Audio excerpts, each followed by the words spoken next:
கிறிஸ்துவுக்குள் பிரியமானவர்களே, கர்த்தரும் இரட்சகருமாய் இயேசு கிறிஸ்துவின் ஈடினிய நாமத்தினாலே உங்கள் யாவருக்கும் என் அன்பின் வாழ்த்துக்களை தெரிவித்துக் கொள்கிறேன்.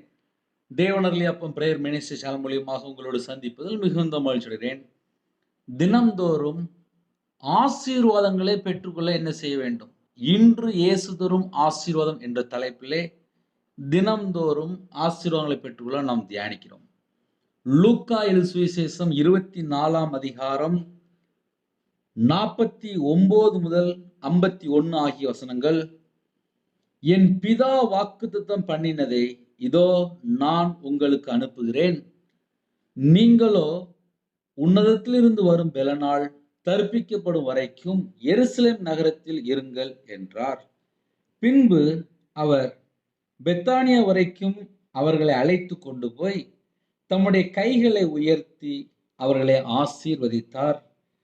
அவர்களை ஆசீர்வதிக்கையில் அவர்களை விட்டு பிரிந்து பரலோகத்துக்கு எடுத்துக் கொள்ளப்பட்டார். ஹல்லேலூயா. கிறிஸ்துவுக்குள் பிரியமானவர்களே, பரலோகத்துக்கு எடுத்துக்கொள்ளப்படுவதற்கு முன்பாக சீசர்களை கைகளை உயர்த்தி ஆசீர்வதித்தார் என்று எழுதப்பட்டு, அவர்களை ஆசீர்வதிக்கையில் அவர்களை விட்டு பிரிந்து பரலோகத்துக்கு எடுத்துக்கொள்ளப்பட்டார். இன்றும் பிதாவுடைய வலது பரிசத்திலே நமக்காக பரிந்து பேசுகிறார். ஒரு பாவி மனம் திரும்பும் போது, பாவ மன்னிப்பை பெற்றுக் கொள்ளும் போது சாபத்திலிருந்து மாறி ஆசீர்வதிக்கப்படுகிறார்கள். அதுல எக்ஸாம்பிள் ரவிராஜ் ஒரு ஆள். ஏன்னா விக்கிரத்துக்கு 13 லட்சம் கொடுத்துருக்கேன் ஒரு மனுஷனை நம்பி. ஒரே மனுஷன்ட்ட மாந்திரிகம், பில்லிசும், ஏவல் எல்லாம் சேர்த்து 13 லட்சம் கொடுத்தேன். எனக்கு ஒரு 13 வருஷம் மாந்திரிகம் பண்ணிக்கிட்டே இருந்தான். நான் ஊழியத்துக்கு வந்ததுக்கு அப்புறம் கூட மாந்திரியம் பண்ணிட்டே இருந்தேன். லாஸ்ட் ஒரு நாள் தூக்கு மாட்டி செத்து போயிட்டான். நான் கையில பைபிள் எடுத்து வாசித்து மனம் திரும்ப எனக்கு யாரு மாந்திரியம் பண்ணானோ அவன் வீட்டுல அவனே தூக்கு போட்டு செத்து போயிட்டான். ஒரு குடும்பத்தை கர்த்தர் ஆசீர்வதிக்கும் போது எந்த பிசாசும் வர முடியாது. சில நேரத்துல நிறைய ஜனங்கள் யோசிப்பாங்க, எங்க வாழ்க்கையில ஒரே பிரச்சனையா இருக்கு பிரதர் அப்படிம்பாங்க. கர்த்தர் உங்களை ஆசீர்வதிக்கும் போது உங்களுடைய சந்ததி, உங்களுடைய தலைமுறை ஆசீர்வதிக்கப்படும். ஒரு குடும்பத்தை கர்த்தர் ஆசீர்வதிக்கணும். கர்த்தர் ஆசீர்வதிக்கும் போது ஐஸ்வர்யம் பெருகும். கர்த்தர் ஆசீர்வதிக்கும் போது உங்களுடைய வாழ்க்கையில சகல விதமான செழிப்பு உண்டாகும். அதுக்கு ஒரே ஒரு காரியம் என்ன தெரியுமா? தேவன் இருதயத்தை பார்ப்பாரு. மனம் மாற்றா இருக்கான்னு சொல்லி பார்ப்பாரு. மனம் திரும்பிட்டான்னு சொல்லி பார்ப்பாரு. பாவ மன்னிப்பு அறிக்கை செய்து விட்டு விட்டானான்னு சொல்லி பார்ப்பாரு. நான் 2016 தான் முழு நேரம் ஊழியத்துக்கு வந்தேன். ஆனால் கையில பைபிள் எடுத்து வாசிக்கும் போது தெரியுது, வேதம் எவ்வளவு சத்தியம், வேதம் எவ்வளவு உண்மை. ஒரு மனுஷன் வசனத்தை வாசித்து கீழ்ப்படி ஆரம்பிச்சாச்சுன்னா பரிசுத்தமாக்கப்படுறான். இயேசுக்கு சேர்த்தனால கழுவப்பட்டு நீதிமானா மாற்றப்படுகிறான். விசுவாசத்தினால நீதிமானா மாற்றப்படுகிறான். எல்லாம் கையில பைபிள் எடுத்து வாசித்து அறிந்து கொண்டேன். எப்படி வாழணும் அப்படின்னு சொல்லி வேதத்தை தியானிக்க ஆரம்பிச்சேன். தீமை நான் யோசிக்கும் போதே தவறு இதுதானா, நன்மை யோசிக்கும் போது கிருபையும் சத்தியம் உண்டு.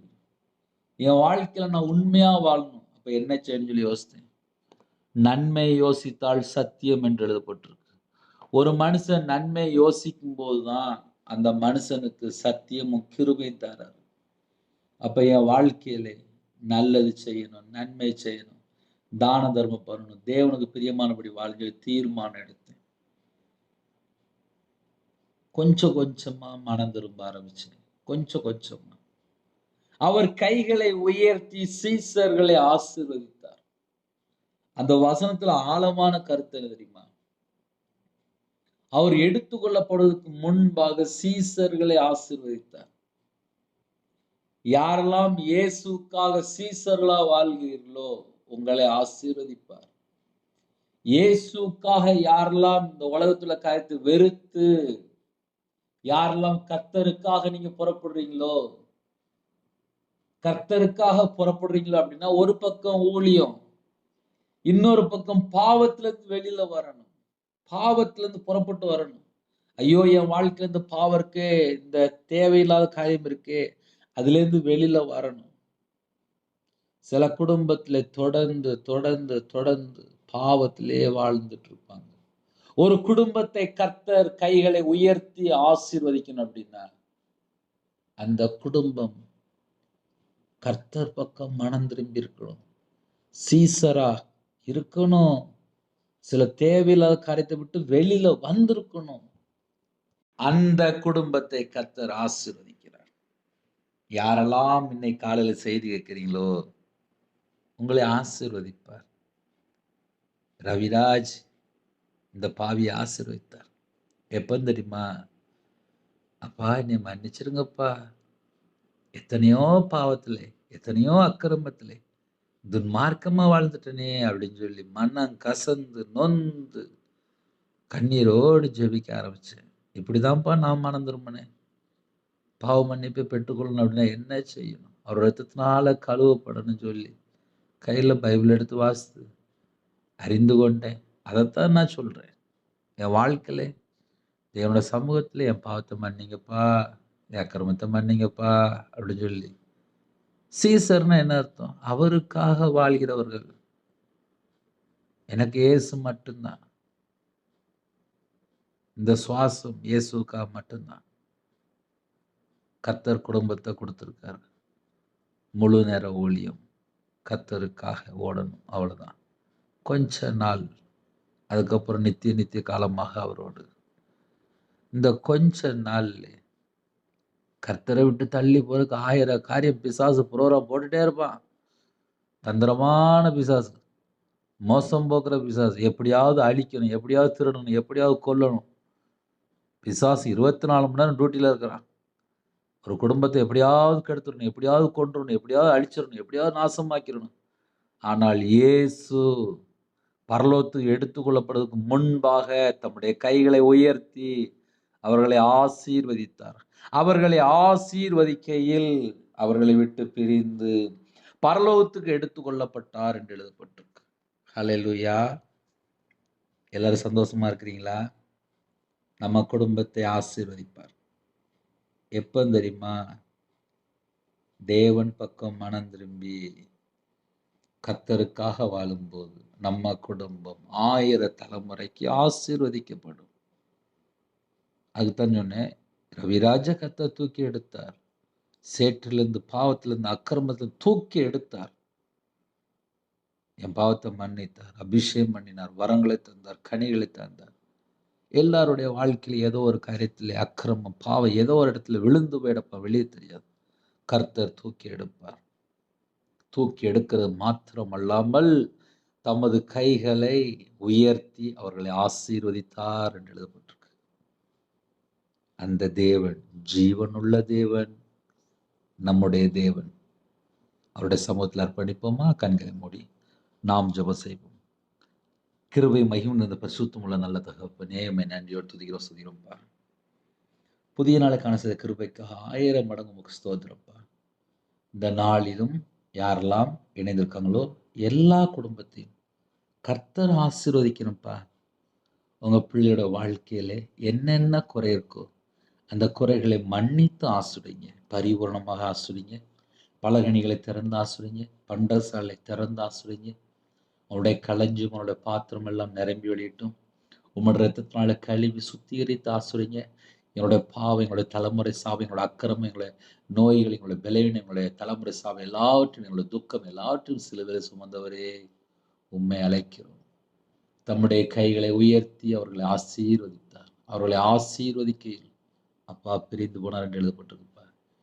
எங்களை ஆசீர்வதிக்க தான்ப்பா அந்த பூமிக்கு இறங்கி வந்தீங்க. எங்களை ஆசீர்வதிக்க தான்ப்பா அந்த பூமிக்கு இறங்கி வந்தீங்க. உங்க பிள்ளையா நாங்க வாழணும், ஆசீர்வாதத்தை பெற்றுக்கொள்ளணும். ஜெபிக்கிற எல்லா குடும்பத்தையும் கர்த்தர் ஆசீர்வதிங்க. உங்க கரத்துல அர்ப்பணிக்கிறோம். கர்த்தர் பொறுப்படுத்தவங்க யாரெல்லாம் தாழ்த்தணும் எல்லா குடும்பத்தையும் ஆசீர்வதிச்சு அவங்களுடைய கடன் பிரச்சனை எல்லாம் மாற்றிங்க. கர்த்தருடைய நாமம் மகிமைப்படட்டும். துதி கன மகிமை எல்லாம் ஒவ்வொருவருக்கு செலுத்திடும். இயேசு கிறிஸ்துவின் பிதாவே, ஆமென். தேவனுக்கே மகிமை உண்டாதாக. கர்த்தர் தாமே உங்களை, உங்கள் குடும்பத்தையும் சகல காரியத்திலும் சம்பூர்ணமா திருப்தியா கர்த்தர் கொடுத்து ஆசீர்வதிப்பாராக. ஆமென். கர்த்தராகிய இயேசு கிறிஸ்துவின் கிருபையும் பிதாவாகிய அன்பும் பரிசுத்தனுடைய ஐக்கியம் எப்பொழுது சதா காலங்களிலும் நம் அனைவருக்கும் கொடுப்பதாக. ஆமென். கிறிஸ்துவில் பிரியமானவர்களே, எங்களுக்காக ஜெபித்துக் கொள்ளுங்கள். 9363064182 நம்பர் கொண்டால் நாங்கள் உங்களுக்காக குடும்பத்துக்காக ஜெபிப்போம். தொடர்ந்து இணைந்திருங்கள்.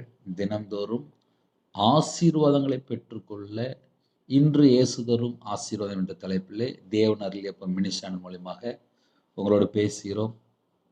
ஆசீர்வாதங்களை பெற்றுக்கொள்ள என்னென்ன செய்யணும் அனுதினமும் பேசுவோம். உங்களுடைய வாழ்க்கையிலே அது மிகுந்த ஆசீர்வாதமாக இருக்கும், சமாதானமாக இருக்கும். உங்களுடைய தலைமுறை ஆசீர்வதிக்கப்படும். கர்த்தர் தான் ஆசீர்வதிப்பார், எந்த ஒரு மனுஷனும் ஆசீர்வதிக்க முடியாது. தொடர்ந்து இணைந்திருங்கள். உங்களோட வாழ்க்கையில் ஒரு மனமாற்றம் இருக்கும். கர்த்தர் கூட இருப்பார். God bless you.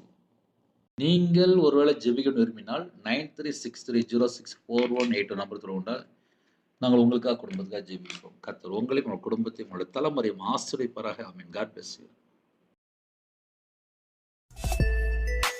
Thanks for watching. Please subscribe our channel.